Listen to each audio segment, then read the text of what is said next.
बिस्मिल्लाहिर्रहमानिर्रहीम। ये सीईओ के इलेक्ट्रिक हैं और ये शहर के सबसे बड़े मुजरिम है जो लोड शेडिंग और ओवर बिलिंग और नाअहली के जिम्मेदार हैं। इनके घर की हमें तलाश है, कोई जानता है तो बताए ताकि इनके घर के बाहर हम शहरियों को ले जाकर एहतजाज कर सकें और इनके घर की भी बिजली काटें ताकि इनको भी इस तकलीफ का अंदाजा हो, इनके घर वालों को भी पता चले कि एक आम आदमी किस तकलीफ में रह रहा है, किस जलालत से गुजर रहे आपकी नाअहलियों की वजह से।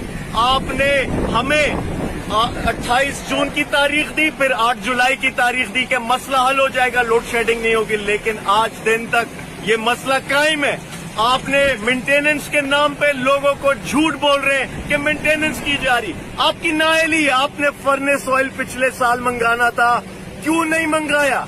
क्यों आज आखिरी दिन पे आपको याद आ रहा है और फेडरल गवर्नमेंट की मदद चाहिए? मकसद ये है, ओवर बिलिंग जो की जाती, आपने 30 दिन का एवरेज निकालना होता, लेकिन आप 35 दिन का एवरेज निकालते और जिसकी वजह से पर यूनिट टैरिफ बढ़ा दिया जाता।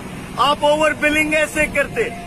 हम नेपरा पर भी दबाव डाल रहे हैं कि आपके खिलाफ एक्शन ले, ऑडिट किया जाए आपका। हालिया बारिशों में आपकी नाअहली के बाइस लोग मरे इस शहर में, करंट से लोगों की अमवात हुई, आप जिम्मेदार है, सवाल पूछा जाएगा इस पर, क्योंकि आप इंसानी सहूलत नहीं इंसानी जरूरत बेच रहे हैं। इंसानी जरूरत नहीं मिलेगी, चीख पुकार होगी, सड़कों पर लोग आएंगे, आपके घर के बाहर आएंगे लोग।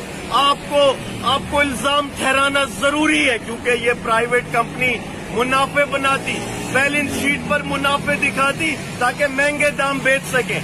ये मोनोपोली अब खत्म होगी इंशाल्लाह।